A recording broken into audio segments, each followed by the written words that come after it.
शिमला और मनाली की ठंडी वादियों में एक जोड़ा घूम रहा था। वे दोनों बहुत खुश दिख रहे थे और जहां भी जाते अपनी मौजूदगी दिखाते थे। 13 दिन की इस रोमांटिक यात्रा के बाद पत्नी अपने मायके लौट आई, लेकिन अकेले। जब उसकी मां ने पति के बारे में पूछा तो उसने साफ साफ जवाब नहीं दिया और बात को टालती रही। ये देखकर मां को शक हुआ। जब जिद बढ़ी तो बेटी ने चौंकाने वाला सच उगल दिया। बेटी ने कहा, मैंने अपने पति का कत्ल कर दिया। माँ के पैरों तले जमीन खिसक गई। उसने अपने पति को बताया और फिर दोनों सीधे पुलिस के पास पहुंच गए। पुलिस को जब इस खौफनाक कबूलनामे की भनक लगी तो उन्होंने तुरंत जांच शुरू कर दी। महिला ने बताया कि लाश बाथरूम के अंदर छुपी थी। पुलिस मौके पर पहुंची, लेकिन बाथरूम पूरी तरह साफ सुथरा मिला। हाँ, वहाँ एक बड़ा सा ड्राम जरूर था, सीमेंट से भरा हुआ। जब उस ड्राम को तोड़ा गया तो अंदर से कत्ल किया गया शख्स 15 टुकड़े में बरामद हुए। अब सवाल यह था, अगर पति मर चुका था तो शिमला और मनाली में उसके साथ घूमने वाला शख्स कौन था? जैसे ही ये खबर सोशल मीडिया पर फैली, हर कोई इस भयानक रहस्य को जानने की कोशिश में जुट गया। क्या यह किसी शातिर साजिश का हिस्सा था या फिर इसका पीछे कोई ऐसा सच छुपा था जो रूह कपा देने वाला था? तो आइए ये खौफनाक कहानी को पूरी तरह समझते हैं। नमस्कार दोस्तों, मेरा नाम है महेंद्र और आप देख रहे हैं द क्राइम केस। मेरठ के ब्रह्मपुरी इलाके में मास्टर कॉलोनी में रहने वाला एक युवक जो मर्चेंट नेवी का पूर्व कर्मचारी था, 24 फरवरी 2025 की रात अचानक लंदन से अपना घर पहुंच गया। उसकी वापसी की वजह थी अपने पत्नी और बेटी को जन्मदिन का सरप्राइज देना। 25 फरवरी को उसने अपनी पत्नी का जन्मदिन धूमधाम से मनाया। फिर 28 फरवरी को बेटी का। पूरा परिवार जश्न में डूबा था। हंसी ठिठोली, केक, मेहमान और खुशियों का महफिल था। सब कुछ बिल्कुल परफेक्ट लग रहा था, लेकिन कुछ ही दिनों के बाद हालात बदलने लगा। क्या यह सिर्फ एक खुशहाल परिवार की कहानी थी या फिर इसके पीछे छुपा था कोई ऐसा राज जो किसी के भी रोंगटे खड़े कर सकता था? तारीख 4 मार्च 2025, समय रात 11 बजे थे। स्थान मेरठ मास्टर कॉलोनी। रात सन्नाटा था, पूरा शहर सो चुका था, लेकिन एक बेडरूम में खूनी खेल की शुरुआत होने वाली थी। पति गहरी नींद में था। उसे क्या पता था कि जिस औरत को उसने बेइंतहा प्यार किया वही उसकी मौत लिख चुकी थी। जैसे घड़ी ने 11 बजाए, पत्नी मुस्कान रस्तोगी धीरे धीरे उसके सीने पर आ बैठी। उसके हाथ में था एक बड़ा चमकता हुआ चाकू और फिर धड़ाक, पहला बार सीधा उसके सीने में, इतना तेज कि चाकू आर पार हो जाता है। उसने चीखने की कोशिश की लेकिन कुछ कर न सका। पल भर में वो एक इंसान से सिर्फ एक लाश बन चुका था। लाश को ठिकाने लगाने का खौफनाक प्लान। अब सवाल था इस लाश का क्या किया जाए। मुस्कान ने प्रेमी की तरफ देखा और प्रेमी ने कहा, कोई टेंशन मत ले, बॉडी के टुकड़े कर देंगे और शहर के अलग अलग हिस्सों में फेंक देंगे। लेकिन मुस्कान ने दिमाग लगाया, सीसीटीवी कैमरे लगे हैं, बार बार बाहर जाएंगे तो शक होगा। फिर जो हुआ वो इंसानियत को झंझोर देने वाला था। पूरी रात कत्ल के सबूत मिटाने में लगे रहे। पति के शरीर के 15 से ज़्यादा टुकड़े कर दिए।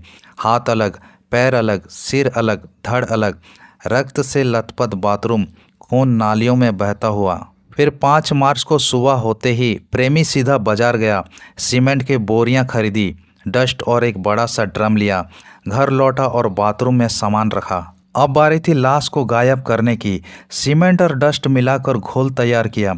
फिर एक एक करके बॉडी के टुकड़े ड्रम में डाल दिया। ऊपर से सीमेंट भर दिया ताकि कोई पहचान ही ना सके। अब वो शख्स जो कल तक एक खुशहाल जिंदगी जी रहा था, एक सीमेंट से भरे ड्रम का हिस्सा बन चुका था।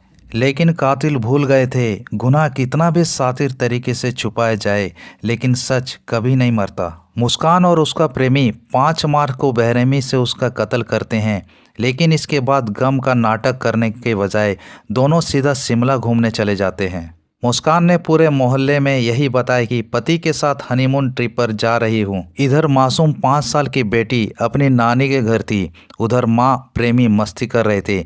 शिमला से मनाली और फिर पूरे 13 दिन की मौज मस्ती, बिल्कुल जैसे कुछ हुआ ही ना हो। सच बाहर आया तो माँ बाप के पैरों तले जमीन खिसक गई।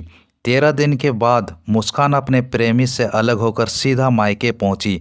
माँ ने पूछा, दामाद इतने दिनों से दिखे नहीं, बात भी नहीं हुई, कहाँ हैं? पहले तो मुस्कान इधर उधर की बातें करती रही, लेकिन जब माँ ने जिद पकड़ ली तो वो चिल्लाकर बोली, मैंने उसका कत्ल कर दिया, खत्म कर दिया उसे। माँ हैरान हो गई तो उसने अपने पति से कहा, क्या तुम्हें पता है हमारे बेटी ने बहुत बड़ा कांड कर दिया।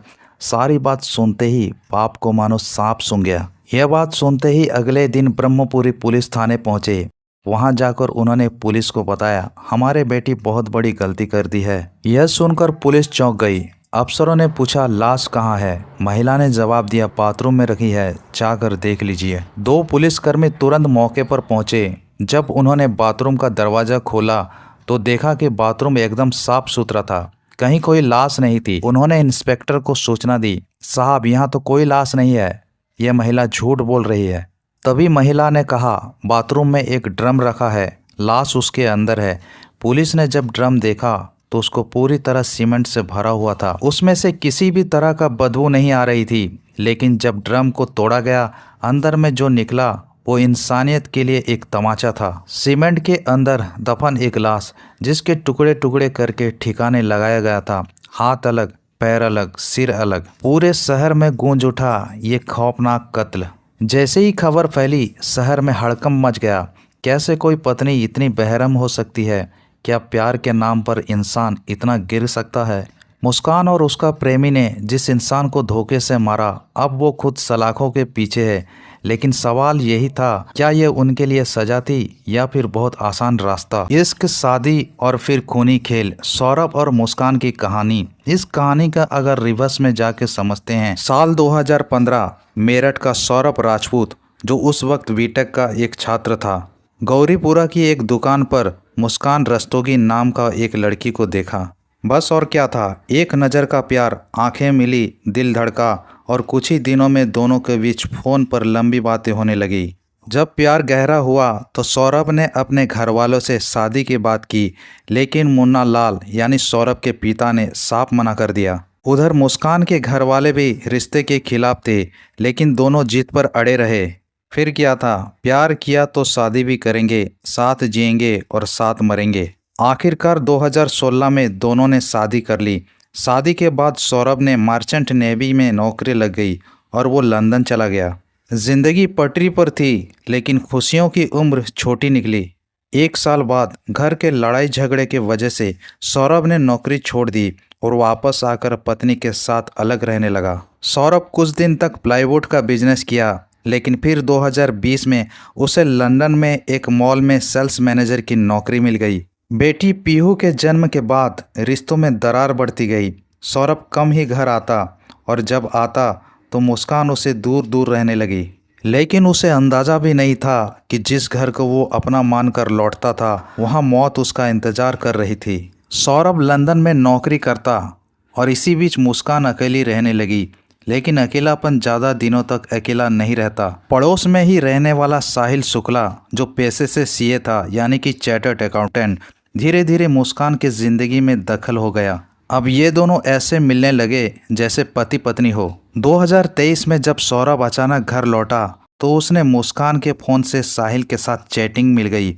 उसने परहेज जताया तो मुस्कान ने दो टूक कह दिया, मुझे तलाक चाहिए, मैं साहिल के साथ शादी करना चाहती हूँ। लेकिन सौरभ ने इनकार कर दिया। उसने रिश्ता बचाने की पूरी कोशिश की, लेकिन मुस्कान अब सिर्फ नाम की ही पत्नी थी। 24 फरवरी 2025 घर वापसी, लेकिन आखिरी बार। सौरभ ने सोचा पत्नी को सरप्राइज देकर सब ठीक कर देगा। वो लंदन से अचानक आ गया। 25 फरवरी को मुस्कान का जन्मदिन था, 28 फरवरी को बेटी पीहू का। सौरभ ने दोनों के लिए खुशियां लाने की कोशिश की, लेकिन उसे क्या पता था कि उसके लिए मौत पहले से तैयार थी। 4 मार्च 2025 रात के 11 बजे, जब सौरभ गहरी नींद में था, मुस्कान उसके सीने पर बैठी, हाथ में बड़ा सा चाकू लिए उसने सौरभ के सीने में पहला बार किया। सौरभ की नींद टूटी, दर्द से कहरा उठा, लेकिन खुद की बचाव करने की हालत में नहीं था, क्योंकि रात के खाने में नशीली पदार्थ मिला दिया गया था। जब सौरभ ने हाथ पैर हिलाने की कोशिश की तो साहिल ने उसे पकड़ लिया। फिर एक के बाद एक बार होते रहे, चीखें घुटती रही, खून बहता रहा और 30 मिनट के बाद सौरभ की सांसें थम गई। अब सवाल ये था कि लाश को ठिकाना कैसे लगाया जाए। दोनों ने मिलकर सौरभ के शरीर के 15 टुकड़े किए, फिर बाजार से सीमेंट, रेत और एक बड़ा सा ड्रम खरीदा। सभी टुकड़ों को ड्रम में डालकर सीमेंट से भर दिया। अब न खून का कोई निशान था, न कोई बदबू। कातिलों को लगा कि उन्होंने परफेक्ट क्राइम कर दिया। हत्या करने के बाद दोनों 13 दिन तक शिमला और मनाली घूमते रहे। जब वापस लौटा तो सोचा कि ड्रम ठिकाने लगा देंगे, लेकिन ड्रम इतना भारी था कि हिला तक नहीं। अब उन्हें मजदूरों की मदद लेनी पड़ी। साहिल ई रिक्शा और मजदूरों को बुलाने गया, लेकिन किस्मत धोखा दे चुकी थी। 17 मार्च 2025 सच का पर्दाफाश हो गया। मुस्कान मायके गई तो उसकी मां ने पूछा, सौरभ कहाँ है? पहले तो उसने टाल मटोल की, लेकिन उसके मां ने उससे जबरदस्ती पूछने पर गुस्से में उसने कह दिया कि हाँ, मैंने उसका कत्ल किया। फिर घर वालों ने पुलिस को सूचना दी और जब पुलिस ने पूछताछ की और मौका वारदात पे जब पुलिस पहुंचा, वहां पे कोई लाश नहीं दिखी। लेकिन जब ड्रम को तोड़ा गया तो सीमेंट के अंदर छिपा था एक खौफनाक सच। सौरभ के शरीर 15 टुकड़ों में मिले। पोस्टमार्टम रिपोर्ट ने बताया कि सौरभ को न सिर्फ बेरहमी से मारा गया, बल्कि उसके शरीर के टुकड़े कर दिए गए। पुलिस ने मुस्कान और साहिल को गिरफ्तार कर लिया। ये खबर सोशल मीडिया पर आग की तरह फैली और लोग चीख पड़े। मौत मंजूर थी, लेकिन तलाक नहीं दिया। कैसे कोई पत्नी इतना बेरहम हो सकती है? दोस्तों, हमारा उद्देश्य आपको जागरूक करना है, ना कि आपको परेशान करना। अगर वीडियो अच्छा लगे तो वीडियो को एक ज़रूर लाइक करें और अपने फ्रेंड के साथ शेयर करें। मिलते हैं नेक्स्ट एपिसोड में, तब तक के लिए नमस्कार।